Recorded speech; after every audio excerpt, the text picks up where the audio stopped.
Welcome to online class. I am Murali Krishna, economics faculty.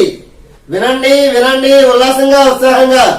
First year economics లో మనం చెప్పబోయే topic ద్రవ్యోల్బణ ప్రభావాలు, ఎఫెక్ట్స్ ఆఫ్ ఇన్ఫ్లేషన్. క్వశ్చన్ చూడండి ఎలా ఇస్తారంటే, explain the effects of inflation, ద్రవ్యోల్బణం ప్రభావాలు వివరించండి అని క్వశ్చన్ ఇస్తారు. 5 మార్క్స్ ఇంపార్టెంట్ క్వశ్చన్ ఇచ్చిన ఆన్సర్ రాయండి. చూడండి, ముందు సైడ్ హెడ్డింగ్ పెట్టుకోవాలి, effects of inflation.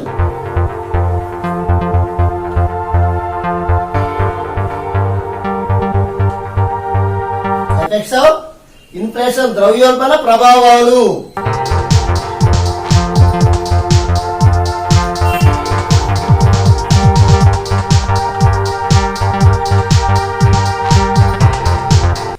Inflation has effects on all economic activity in the economy. అంటే ఏంటి, ఆర్థిక వ్యవస్థలోని ఆర్థిక కార్యకలాపాల మీద ఈ ద్రవ్యోల్బణ ప్రభావం చూపిస్తుంది. ఏ విధమైన ప్రభావాన్ని చూపిస్తుందో ఇప్పుడు చూద్దాం. చూడండి, ఆన్ ప్రొడక్షన్, ఉత్పత్తి మీద ప్రభావం.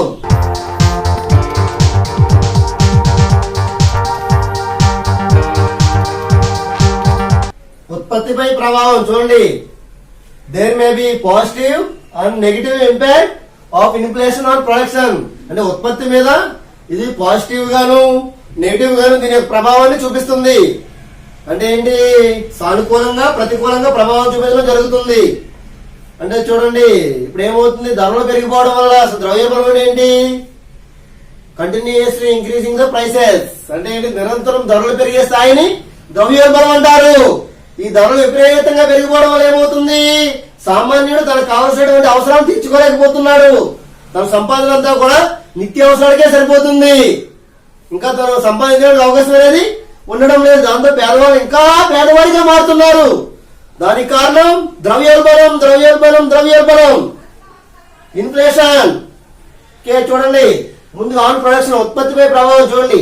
ఇది ఉత్పత్తి మీద సానుకూల, నెక్స్ట్ అలాగే ప్రతికూల ప్రభావం చూపిస్తుంది.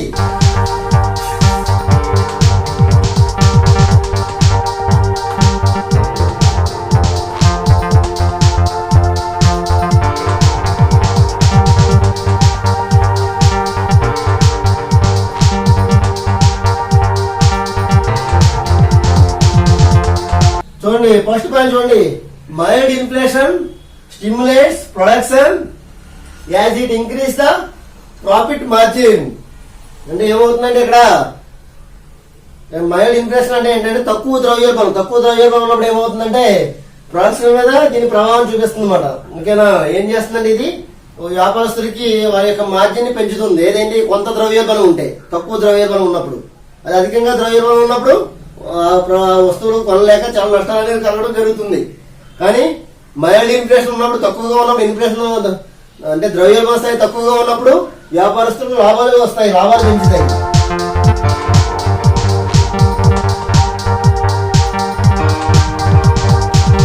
Next second point, high inflation rate or hyperinflation and production. అంటే ఉత్పత్తి మీద ప్రతికూల ప్రభావాన్ని చూపిస్తుంది. ఉత్పత్తికి ఆటంకం కలుగుతుంది. ఎందుకని, హై ఇన్ఫ్లేషన్ ఉన్నప్పుడు ఏమవుతుంది, ముడి పదార్థాల ధరలు కూడా పెరిగిపోతూ ఉంటాయి. Factory production cost are increases. దానివల్ల ఏమవుతుంది, ఉత్పత్తి ఏం బాగా పెరిగిపోతుంది. దానివల్ల ఏమవుతుంది, వస్తువులు ఉత్పత్తి చేయలేక తీవ్రమైన నష్టం వాటిల్లుతుంది. వస్తువులు ఉత్పత్తి చేయలేకపోతారు, ఉత్పత్తిదారులు వస్తువు ఉత్పత్తి చేయలేకపోతారు, కొనుగోలుదారు వస్తువులు కొనలేకపోతారు. అంతా కూడా ధరలు పెరిగిపోయి ఉంటాయి. ధరలు ఆకాశంలో అంటుతాయి, చుక్కలు చూపిస్తూ ఉంటాయి. ఇంకేనా, అటువంటిప్పుడు ఏమవుతుంది, వస్తువు ఉత్పత్తి కూడా కష్టమవుతుంది. చూడండి, తీవ్ర ద్రవ్యోల్బణం ఉన్నప్పుడు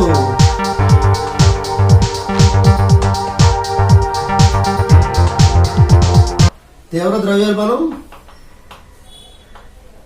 ఉత్పత్తిని తగ్గిస్తుంది. ఓకే, నెక్స్ట్ సి చూడండి, మూడవది, ఇన్ఫ్లేషన్ డిస్కరేజెస్ సేవింగ్స్.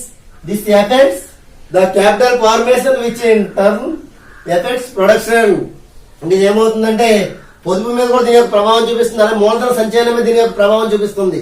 ఇప్పుడు కూడా ఇన్వెస్ట్మెంట్స్ పెరిగితే ఆర్థిక వ్యవస్థ బాగా డెవలప్ అవుతుంది. ఇన్వెస్ట్మెంట్ పెరగాలంటే పొదుపు, సేవింగ్స్ అనేవి పెరగాలి. ఎందుకని, సంపాదించిన వ్యక్తులు ఏం చేస్తారు, వారి యొక్క ద్రవ్యాన్ని కొంత వారి ఖర్చులు సరిపోయిన తర్వాత కొంత మొత్తంలో పొదుపు చేస్తారు. ఆ పొదుపు నుంచి పుట్టేదే ఇన్వెస్ట్మెంట్, పెట్టుబడి. ఇంకా ఏమవుతుంది, వాళ్ళకి వచ్చే జీతాలు కానీ అవి కానీ వారి అవసరానికే సరిపోవు. ఇంకోరు పొదుపు ఏం చేస్తారు, ఇంకా పెట్టుబడి ఏం పెడతారు. అందువల్ల ఆర్థిక వ్యవస్థ అనేది పతనం అయిపోవడం జరుగుతుంది. కాబట్టి దేని మీద చూపిస్తుంది యొక్క ప్రభావాన్ని? పొదుపు మీద చూపిస్తుంది. పొదుపు తగ్గి పెట్టుబడులు తగ్గుతాయి.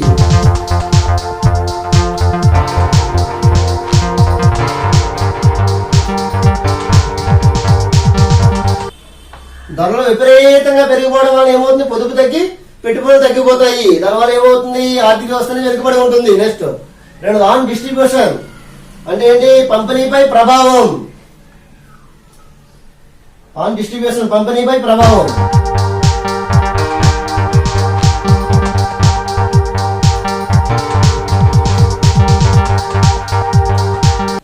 చూడండి, ఇక్కడ ఉత్పత్తితో పాటు పంపిణీ మీద కూడా ప్రభావాన్ని చూపిస్తుంది. చూడండి, first A people belonging to fixed income group suffer due to inflation because there income do not increase as prices of commodities rise.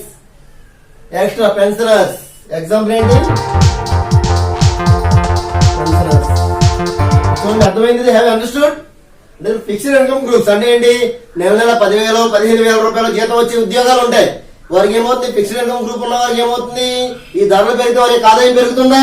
పెరగదు. బయట మార్కెట్ లో పెట్రోల్ ధర 100 రూపాయలు దాటేసింది. మంచి నూనె ధర చూస్తే 180 రూపాయలు దాటేసింది. జీతం పెంచబడే పెంచుతారా? పెంచరు. జీతాలు మాత్రం ఎక్కువగా పెరగవు, కానీ ధరలు మాత్రం నిరంతరం పెరిగిపోతూ ఉంటాయి. అందువల్ల ఏమవుతుంది, స్థిరంగా ఆదాయం వచ్చే వారికి వారి యొక్క ఖర్చులు పెరిగిపోతున్నాయి, వారి యొక్క ఆదాయం అనేది తగ్గిపోవడం జరుగుతుంది. ఖర్చులు తగ్గట్టు ఆదాయం కూడా పెరిగింది అనుకోండి. ఎంతమంది 15,000 వచ్చి 20,000 వస్తుంది అనుకోండి, వారి ఖర్చులకి సరిపోతాయి. కానీ ఏమవుతుంది, అదే ఆదాయం కానీ ఖర్చులు మాత్రం పెరిగిపోయినాయి. లీటర్ 80 రూపాయలు 90 రూపాయలు పెట్రోల్ 105 రూపాయలు అయిపోయింది. కింద మంచి రోడ్డు బ్యాగ్ 80 రూపాయలు 90 రూపాయలు ఉండేది ఎంత అయింది, ఇప్పుడు డబుల్ అయిపోయింది, 170 రూపాయలు అయిపోయింది. ఈ విధంగా ఏమవుతుంది, ధరలు పెరిగిపోవడం వల్ల ఏమవుతుంది, ఈ స్థిర ఆదాయం ఉన్న వారికి నష్టం వాటిల్లుతుంది. అలాగే పెన్షన్ తీసుకునే వారు ఉంటారు, వాళ్ళకి నెల 2,000 1,500 ఎంతో పెన్షన్ వస్తుంది.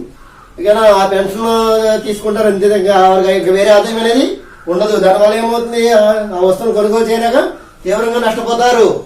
కాబట్టి స్థిర ఆదాయం ఉన్న వారికి నష్టం వాటిల్లుతుంది.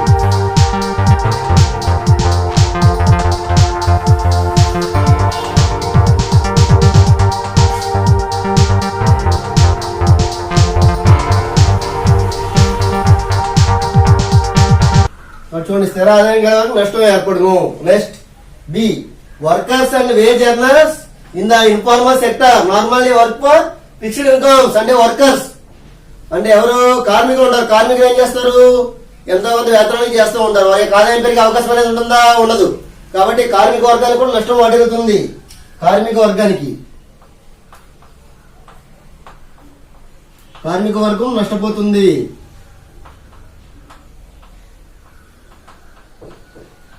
కార్మిక వర్గం తీవ్రంగా నష్టపోతుంది. నెక్స్ట్ అలాగే మూడో చూడండి, inflation results in a decline in the value of money. Therefore, creditors lost as the value of money is higher when they have lent unless they are repaid. అంటే ఇన్ఫ్లేషన్ వల్ల ఏమవుతుందంటే ఇక్కడ మనకి అప్పులు లావాదేవీలు జరుగుతుంది. అప్పు తీసుకున్న వారు ఇచ్చేవారు ఇద్దరు నష్టపోవడం జరుగుతుంది. ఎందుకని, ధరలు విపరీతంగా పెరిగిపోతాయి. దానివల్ల ఏమవుతుంది, వడ్డీ రేట్లు ఇవన్నీ కూడా పెరిగిపోతాయి. దానివల్ల ఏమవుతుంది, అప్పు తీసుకున్న వారు ఎక్కువ వడ్డీ చెల్లించవలసి ఉంటుంది. దానివల్ల తీవ్రమైన నష్టం అనేది వాటిల్లడం జరుగుతుంది. అంటే అప్పు తీసుకున్న తర్వాత మళ్ళీ వడ్డీ చెల్లించాలంటే ధరలు పెరిగిపోతాయి కాబట్టి ఎక్కువ మొత్తంలో చెల్లించవలసి ఉంటుంది. దానివల్ల తీవ్రంగా నష్టపోవడం జరుగుతుంది. కాబట్టి వడ్డీ వ్యాపారానికి నష్టం ఏర్పడుతుంది, నష్టాన్ని కలిగిస్తుంది. వడ్డీ వ్యాపారానికి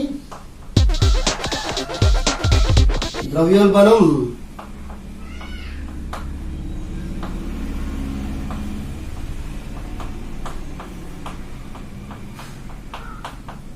నష్టం కలిగింది. ఎందుకని, వాల్యూ ఆఫ్ మనీ డిక్రీజ్ చేస్తుంటే మనీ యొక్క వాల్యూ అనేది తగ్గిపోతుంది.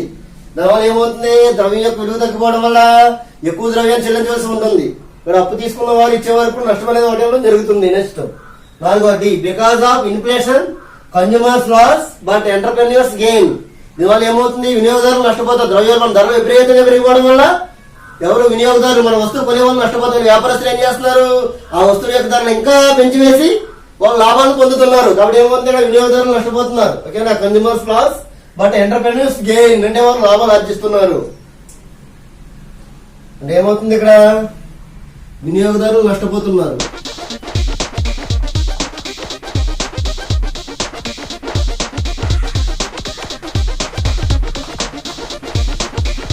వినియోగదారులు నష్టపోతున్నారు, వ్యాపారస్తులు లాభాలు పొందుతున్నారు.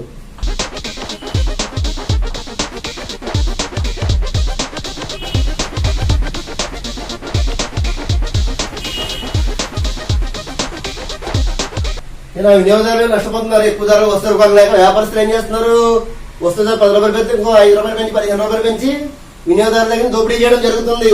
Next on social justice front, అంటే సాంఘిక న్యాయం. దీనివల్ల ఏమవుతుంది, సాంఘిక న్యాయం కూడా జరుగుతలేదు.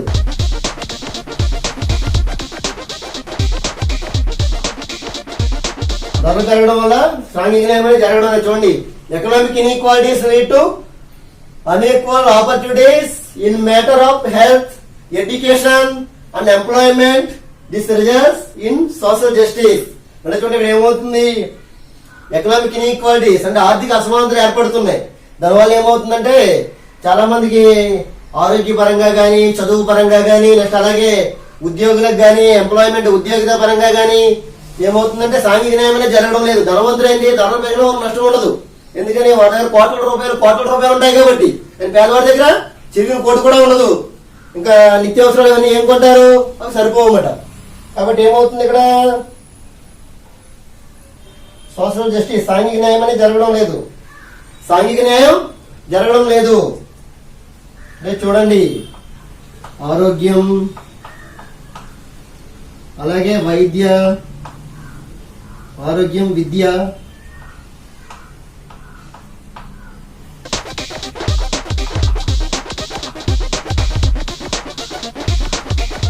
ఆరోగ్యం, విద్య, ఉద్యోగితలు పేదవారికి అందడం లేదు.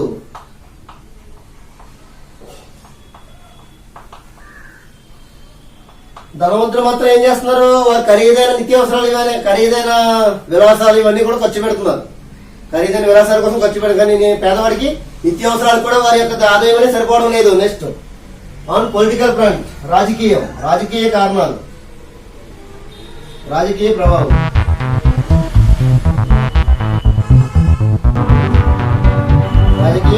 చూడండి, inflation provides on opportunity for political movements and if the government is not responsive the movements May threaten the stability of governments. అంటే ఏమవుతుంది, ఆర్థిక వ్యవస్థ పతనం అయిపోవడం వల్ల ఏమవుతుందంటే ప్రభుత్వం మీద వ్యతిరేకంగా ఉద్యమాలు అనేవి జరుగుతూ ఉంటాయి.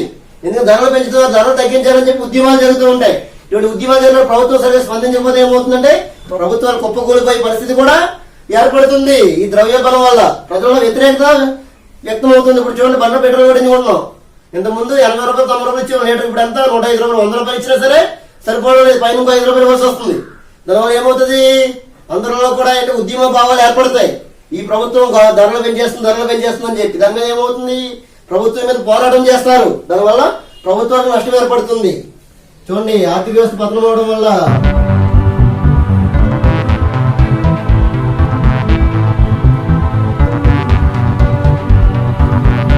ఉద్యమాలు ఏర్పడతాయి.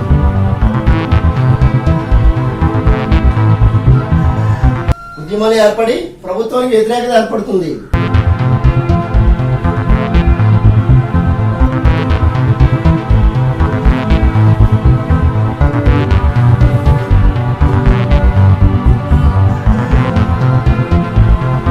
కాబట్టి ఈ విధంగా రాజకీయం మీద కూడా ప్రభావం చూపిస్తుంది.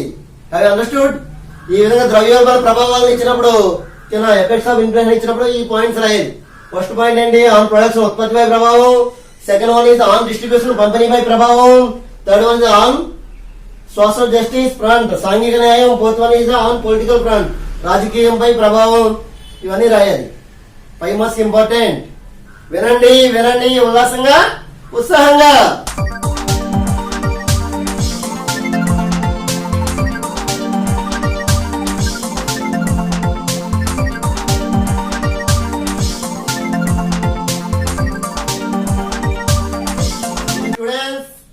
నా లెసన్ విన్నారు కదా, నా లెసన్ కనుక మీకు నచ్చినా లైక్ చేయండి, షేర్ చేయండి, కామెంట్ చేయండి.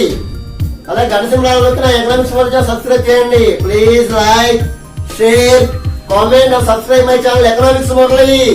మీకోసం మరెన్నో వీడియోలు చేస్తూనే ఉంటాను. ఆడుతూ పాడుతూ వినండి. First year economics.